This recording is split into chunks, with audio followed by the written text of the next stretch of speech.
Excuse me, just before the episode starts, I'd like to warn you there is a deliberate mistake in this episode. Can you spot it? Because I can't.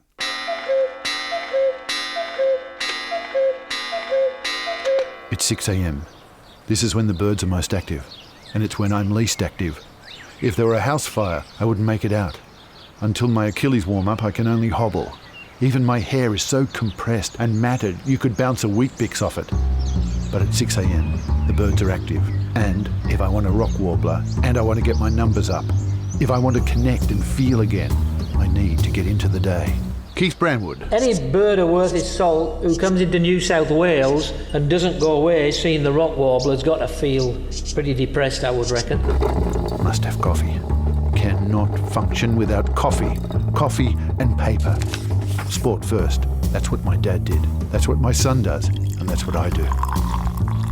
4 minutes after coffee, my second favourite thing occurs. Sometimes it's the small things that bring us most joy. Today, this caffeine addiction is just a pain in the... Oh look, my number 35, the spotted turtle dove. A grey bird with a spangly dotted collar, like a small camp priest.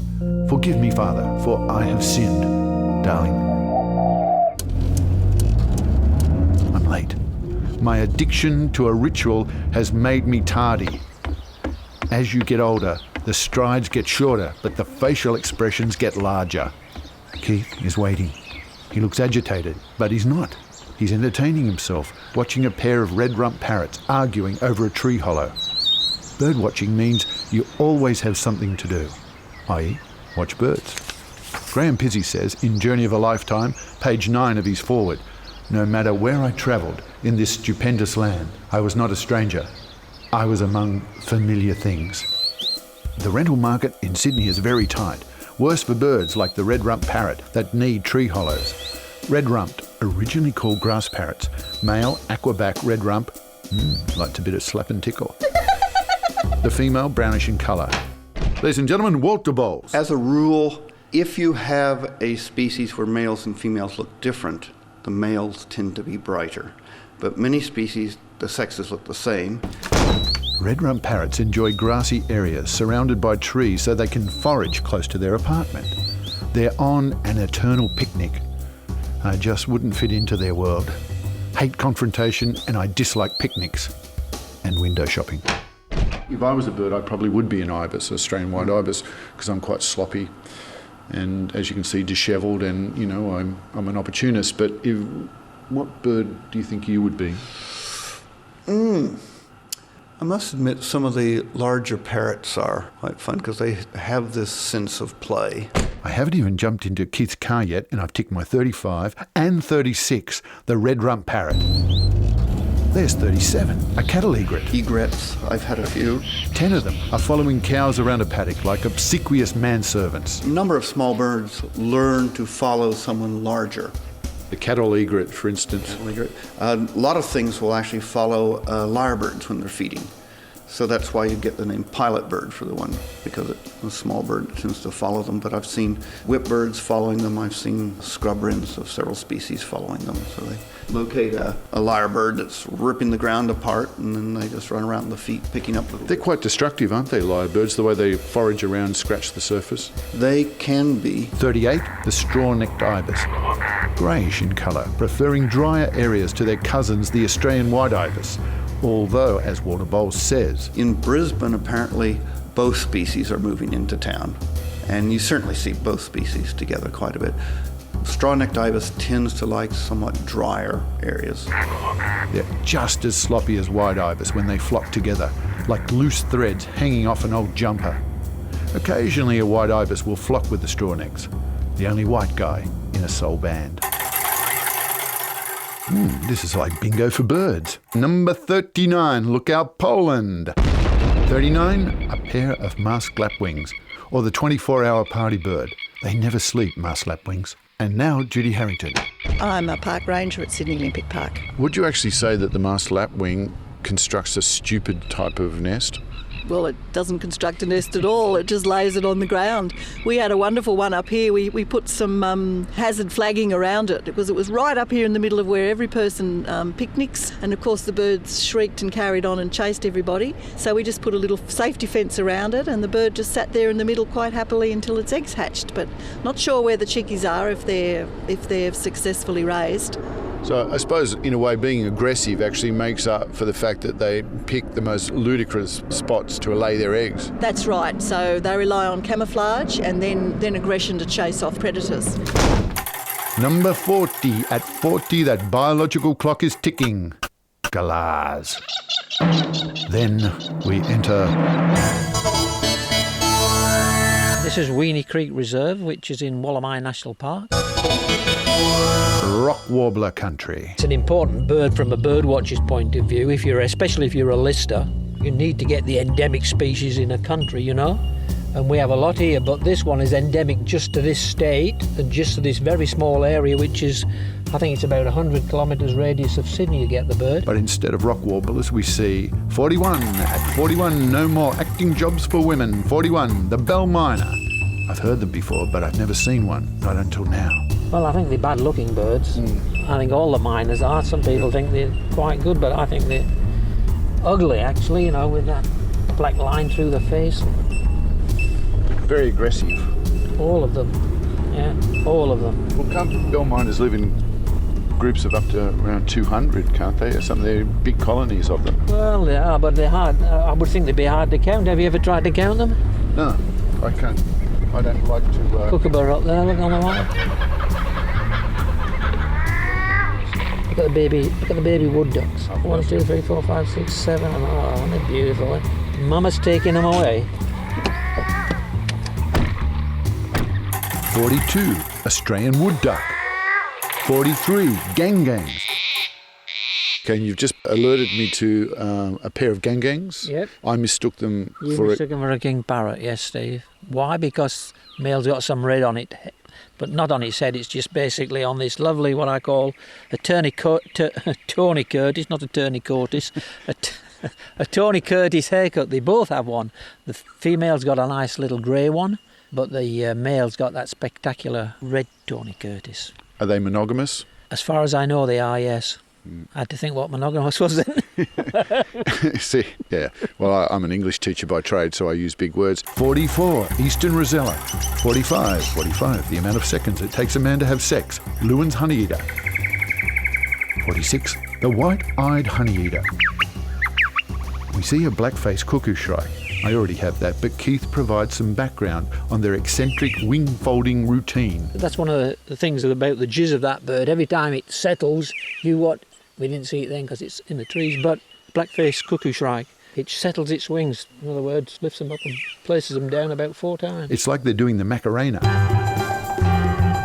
Caterpillar eater. It's the caterpillar eater family, so they eat a lot of caterpillars When you say and build a really stupid little nest. a stupid nest. Oh, it's a real tiny nest, and they're And quite they're big quite a big birds. bird, yeah. And they get predated quite a bit.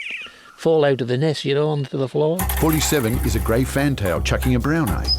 I chucked a brown eye at a friend's wedding in the 70s once and was asked to leave by the bride's father. I got back in via the ladies' toilets. 48, crimson rosella. 49, satin bowerbird. Black with a white beak. 50, the superb fairy wren. The female, dullish brown, and the male, partly blue. Only dominant males stay blue the entire year. You know that call, don't you? What is it? Superb blue wren. One of my favourite birds too. Yeah. Is it true that they're very adulterous, the superb fairy wrens? They're monogamous, but... Apparently so. The female goes round at early morning and has a look at all the other males, I think. Early morning, it's unusual for a female to do that, I would think. It might be easier for women if men flirting with intent turn bright blue, so it's clear what they're doing straight away. Most men are deciduous anyway. After 6 months, all their good bits drop off. 51, brown thornbill. 52, brown gerygony. Love that name. The birds are getting smaller and smaller, but Keith's enthusiasm is growing. Normally, I'd give up, but Keith is determined to get me a rock warbler, so we go to places where he's seen them before. He makes his generic come hither noise. But no rock warbler. Disappointment is part of birdwatching. Yeah, they'll be climbing up one of those trees there. Not the smooth bark ones. With your younger eyes, Steve, you should have picked that tree keeper up. It'll be on one of those trees there, going up it. Look at the left tree. There it is. Is it up there on that bendy tree? The one that right up, see, at 12 o'clock or 1 o'clock. Oh, yeah. That's it, going up that tree. There it is. Good spotting, Steve. That one eye's pretty good. That is. Better than my two eyes. Yeah.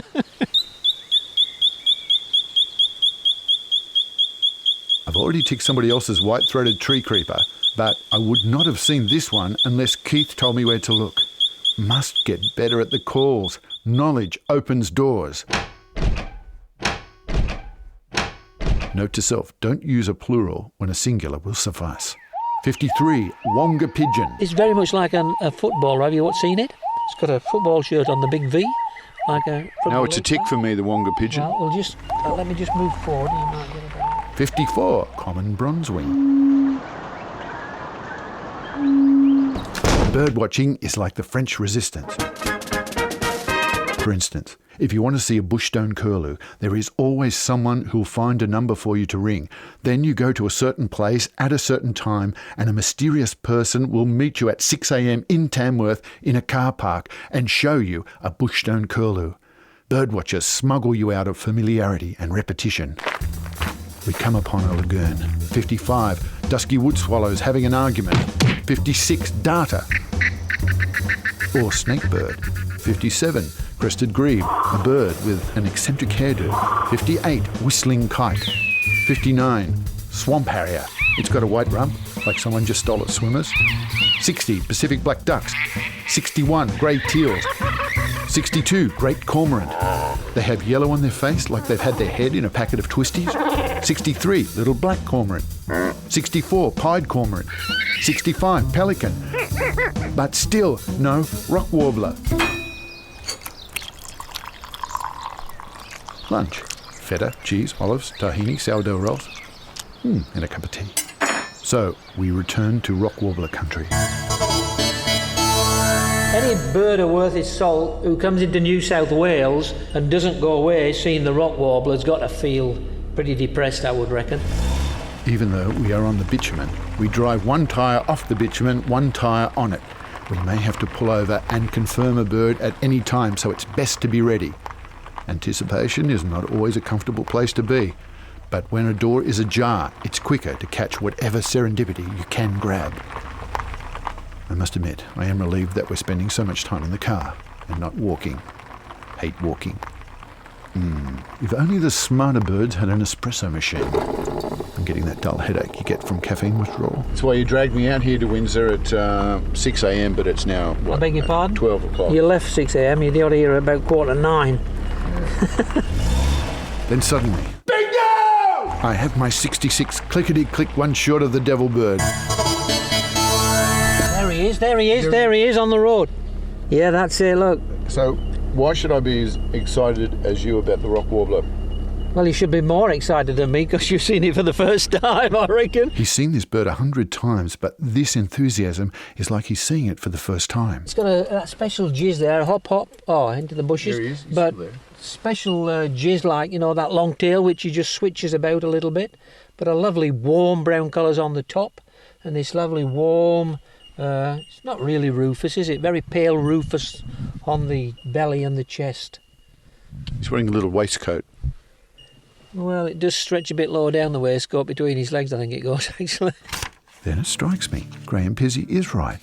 Now I've seen the rock warbler. When I revisit, it will be an old friend. Today is all about visiting old friends and making new ones. No wonder birdwatchers feel sad when a bird that should be there is not there. It's like losing a friend before you say farewell. Note to self, when you do see a bird, try not to yell, "There it is!" because you do tend to scare the birds off. Oh, look at that, eh?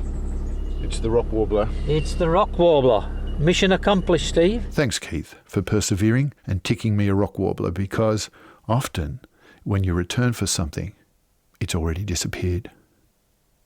To be continued. From the club, the boys file out into the autumn air. Some rev cars, some clutch beers, some just teeter on the stairs. From a park, I watch a fight, the same two guys that fought last night. Then I think of you, my dear Virginia. I park the car up by the school, creeping past your swimming pool. Down the path your father made, I'll wake you with my serenade. You will think I'm crazy and you'll love me again, Virginia. I crawl along your flower box, I tap upon your window pane. I whisper, I love you, and gently I say my name. Then I sing my alcoholic serenade. Do you still have the stars in your eyes? Do you still wear my leather ring? Do you still sing our favorite song? I say your first name whenever I can. From up above, a head pops out, a face I do not recognize. A voice yells down, what's going on? I'm serenading Virginia. The voice yells back, that family's moved. There is no Virginia in that room. Do you still have the stars in your eyes? Do you still wear my leather ring? Do you still sing our favorite song? I say your first name whenever I can. My dear Virginia, my dear Virginia, my dear Virginia. There was a mistake in that episode. Did you pick it? It's there. Well, if you did, there are big prizes